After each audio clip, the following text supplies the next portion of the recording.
All right, on number 1, we are just asked which point represents 3 minus 2i. Well, in the complex number plane, I'm just looking at the real part and the imaginary part. So the real part says I'm going to 3 on the real number line and then going to negative 2i on the imaginary part. That makes C 3 minus 2i. Now, if I wanted to give what the other ones are, A, I could say would be negative 3 plus 2i. B would be 3 plus 2i. And D would be negative 3 minus 2i. On number 2, we are just solving each of these equations. So to get the variable by itself, I need to take the square root of both sides. So the square and square root cancel out to get a by itself.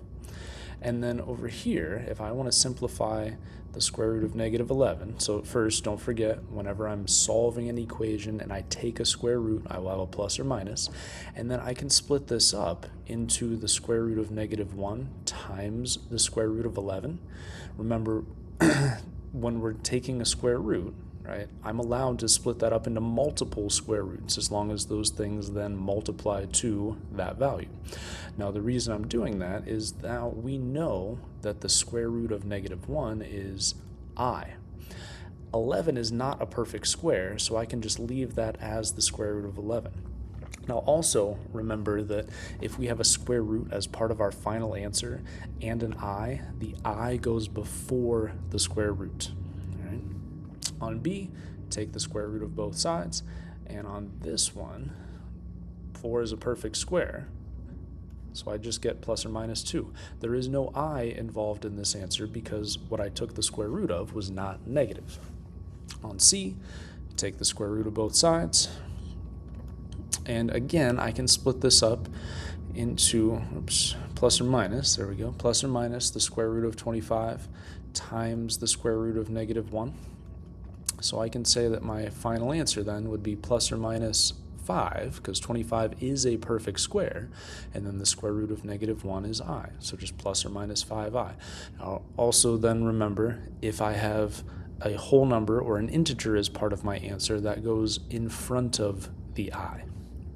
On the last one, take the square root of both sides, and I will just get plus or minus, and then since 17 is not a perfect square, I will just leave that as the square root of 17.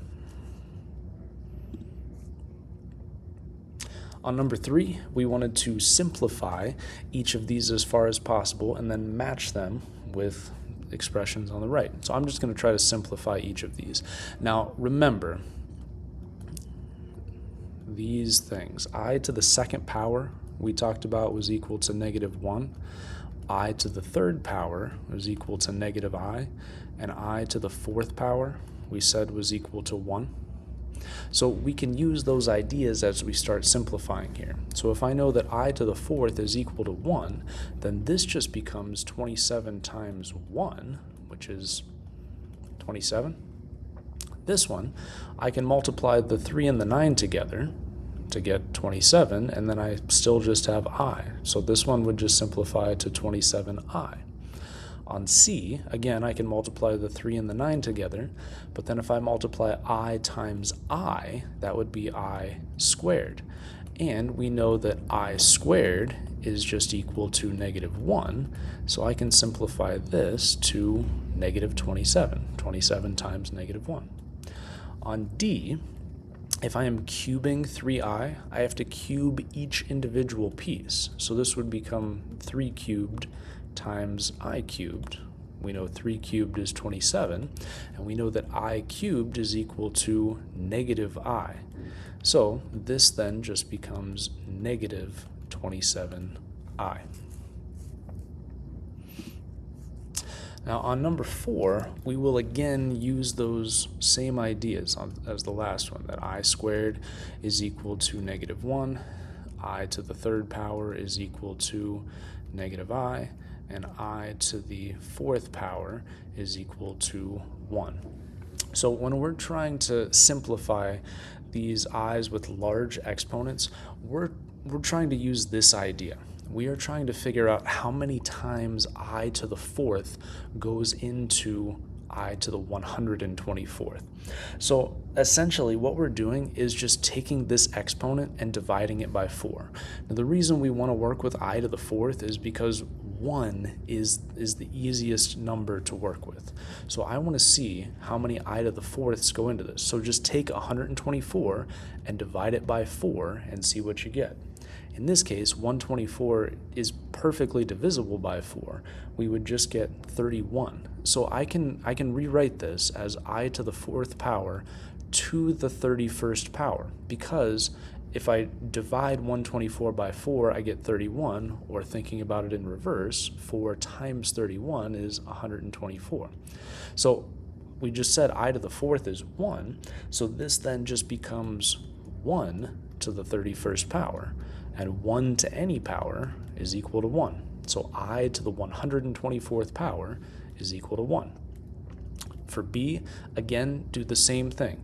Figure out how many times I to the fourth goes evenly into I to the 39th.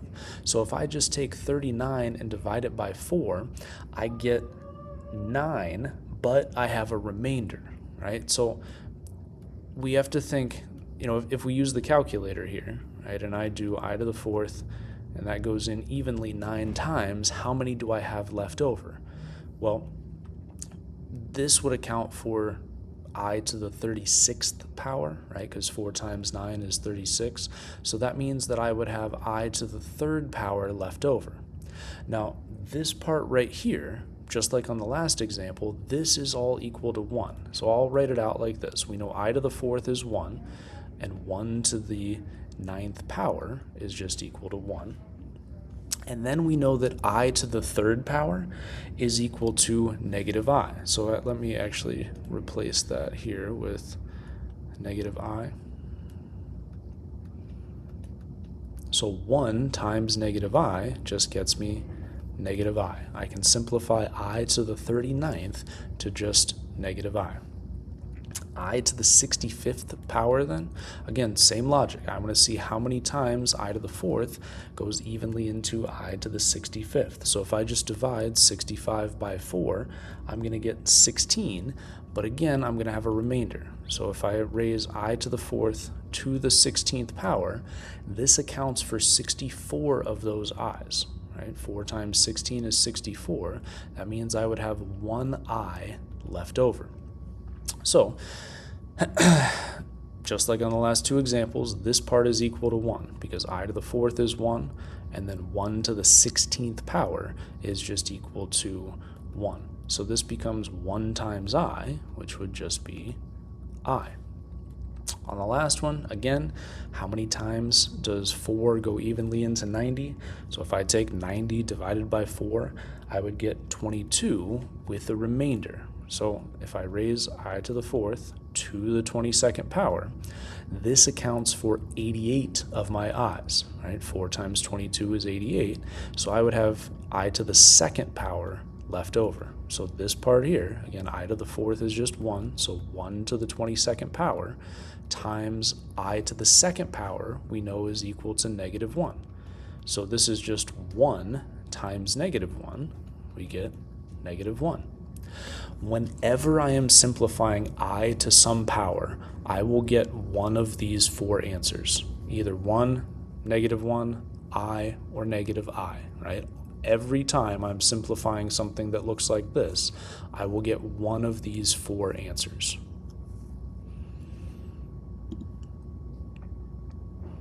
On number 5, I just want to simplify each of these expressions.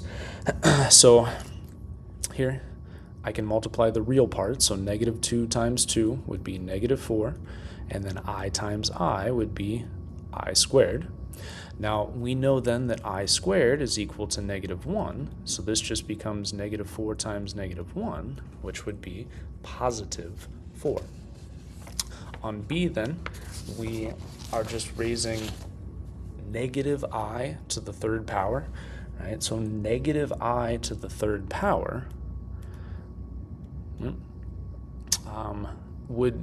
it would stay negative, right? Because anything any negative number times itself 3 times would stay negative. So I could rewrite it like this. I can pull the negative sign out front, and then we know that I to the third power is just negative I. So I can rewrite this as negative 3 times negative I, which would be positive 3I because we have a double negative.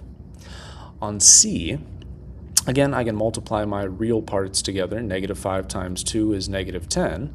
And then by our definition of I, we know that the square root of negative 1 is just equal to I. So I can rewrite this one as negative 10I. On D, we are subtracting here. So I can simplify the square root of negative 9. We've talked about how we can split this up into the square root of 9 times the square root of negative 1. And the reason we do that is because now I know each of these values. I know the square root of 9 is 3, and I know that the square root of negative 1 is I. So I can simplify this to just 1 minus 3I. On number 6, we are subtracting these two complex numbers. So we're essentially distributing this negative sign through my parentheses. So if I want to do that and get rid of my parentheses first, I can write this as 5 minus 2I minus 6 minus 4I. And then we're just combining like terms. So 5 minus 6 would be negative 1, and negative 2I minus 4I would be negative 6I. On number 7, we just want to simplify this. Negative square root of negative 25. So that negative sign out front stays, and then I can split this square root up into the square root of 25 times the square root of negative 1. So I've got negative, and then the square root of 25 is 5, and the square root of negative 1 is I. Now, this question asks me to write this in the form of A plus BI. So where A is the real part and B is the imaginary part. Simplifying this only yielded an imaginary part. Negative 5I is an imaginary number, so that would be just the plus BI part. That means the real part, my A, would have to be 0. Okay, so technically my answer here would be 0 minus 5I if I wanted to put it in this form. On number 8, we have to fill in the blanks here, right, so that we get 2 plus 5I as the answer.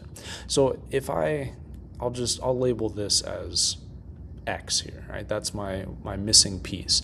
When I'm adding or subtracting complex numbers, I'm just trying to figure out, well, what the real part and the real part combined together get me this real part. So if I wanted to rewrite this as a little mini equation, I could say X minus 7 equals 2. Those are all of the real parts of my little equation here. So if I just add the 7 over, I get that this value has to be 9, right? And we can double check. 9 minus 7 does in fact get me 2.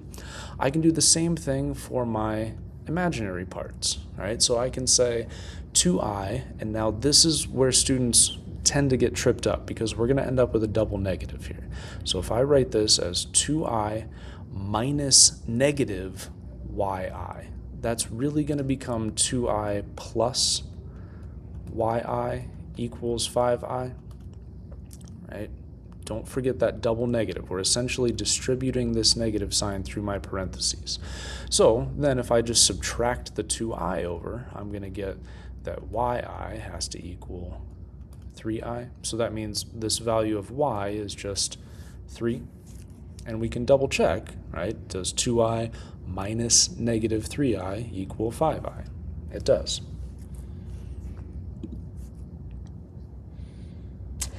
On number 9, we just want to simplify this, right? So again, I can split this up into the square root of 36 times the square root of negative 1. 36 is a perfect square, and the square root of negative 1 is just I. Number 10, this is actually kind of a long problem because we have to select all of these that are equivalent to negative 6 plus 48i. That means I need to simplify each of these expressions to check to see which ones are equal to this. For the first two, if I am multiplying two complex numbers, right, I need to either double distribute or set up my little tic-tac-toe board. So I'll set this up as 3 plus 6i times negative 6 minus 4i. So then, negative 6 times 3, negative 18. Negative 6 times 6i would be negative 36i. Negative 4i times 3, negative 12i. And then finally, negative 4i times 6i would be negative 24i squared. Now, the key here is simplifying this last box. Remember that I squared is equal to negative 1. So this part here would become negative 24 times negative 1. Negative 24 times negative 1 would be positive 24. Now I can combine my like terms. My real parts would be the negative 18 and the positive 24. So I can combine those, and that would get me positive 6. And then I can also combine my imaginary parts. Negative 36i plus negative 12i would get me negative 48i. So that's close, but that is not what we want. For b, same thing. I need to write this out. Negative 3 minus 6i times negative 6 minus 4i. And go through and multiply. So negative 6 times negative 3 would be positive 18. Negative 6 times negative 6i, positive 36i. Negative 4i times negative 3 would be positive 12i. And finally, negative 4i times negative 6i would be positive 24i squared. And then we can simplify this because we know I squared is equal to negative 1. So this just becomes 24 times negative 1, which is negative 24. And then we can combine our like terms. So the real parts, 18 and negative 24, would add to negative 6, and 12i and 36i would add to positive 48i. That is exactly what we want. So B is one of our correct answers. Now on C, D, and E, I just have to distribute what's out in front. So here on C, negative 6 times 1 is negative 6. Negative 6 times 8i would be negative 48i. That is, again, close, but not exactly what we want. D, again, distribute the 6. So 6 times negative 1 is negative 6. 6 times 8i would be positive 48i. That is exactly what we want. So D is another correct answer. And then finally on E, distribute my negative 2. So negative 2 times 3 is negative 6. And negative 2 times negative 24i would be a positive 48i. Again, exactly what we want. So this one has 3 correct answers. Now, on the rest of these problems, we are just simplifying as far as possible. All right, so on 11, I just need to distribute this 6 through the parentheses. 6 times 2 is 12. 6 times 5i would be 30i. And there's nothing else that I can simplify. On 12, I'm just multiplying these two imaginary numbers together. So 5 times negative 4, if I multiply the numbers, I get negative 20, and then I times I would be I squared. Now here we can simplify further because we know that I squared is equal to negative 1. So this just becomes negative 20 times negative 1, which is a positive 20. All right, that is the key for most of these problems, remembering that I squared is equal to negative 1. On 13, I am just subtracting these two numbers. So again, we can kind of do an intermediate step here if we want to get rid of the parentheses and distribute this negative or this minus sign through. So I could write this as negative 3 minus I minus 6 minus 8i, and then I'm just combining like terms. So negative 3 minus 6 is negative 9, and negative 1i minus 8i would combine to negative 9i.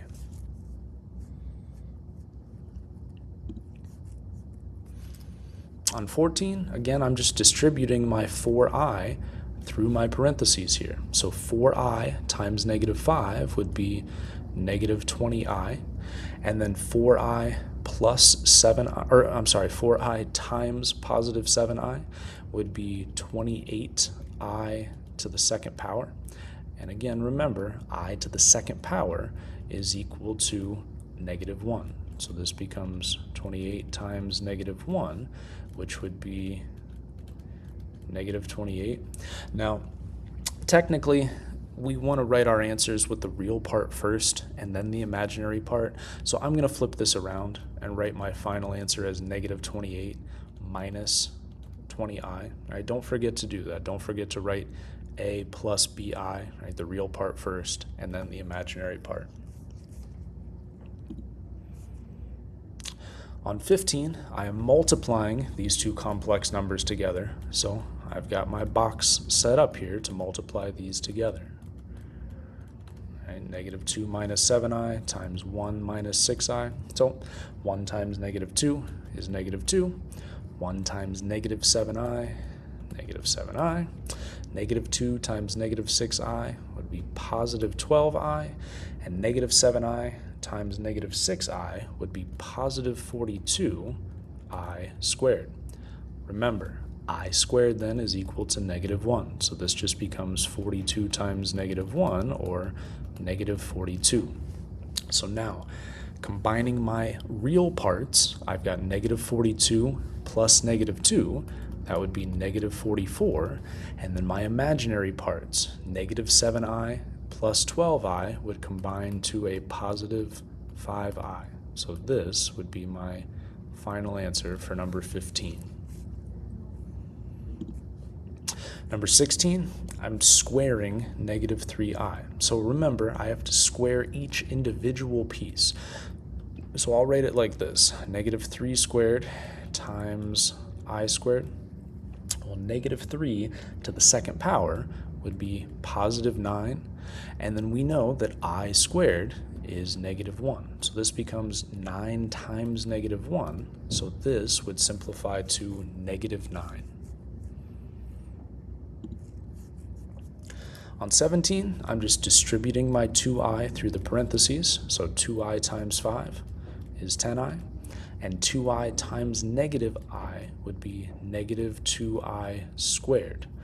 Again, we know that I squared is equal to negative 1, so this becomes negative 2 times negative 1, and that would just be a positive 2, so I can write this as 10i plus 2. Now again, remember, write the real part first, so I'm just going to flip this around and write my final answer as 2 plus 10i.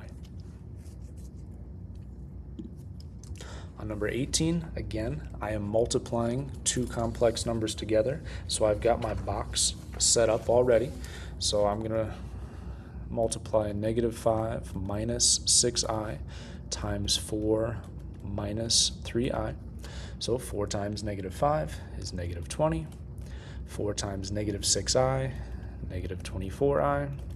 Negative 3i times negative 5 would be positive 15i.